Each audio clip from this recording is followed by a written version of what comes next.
Today I'll be doing an activity in which you can show the child how can they find the same sounds.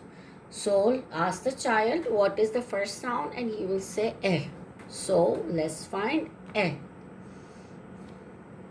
Eh. What comes after eh? Ba. Now let's find ba. What comes after ba? Ka. Let's find ka.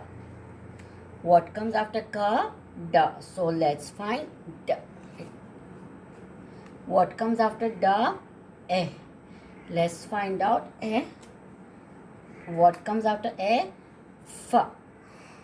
It's fa. So you can do it till the end, Z, or you can ask them randomly like which sound is this? Child will say in. So let's find in. In. Which sound is this? Ta. So let's find ta. Which sound is this? Child will say So let's find Right here is M. So this is a very nice activity. This will help the child to recognize the sound. Thank you. Be safe. Stay home.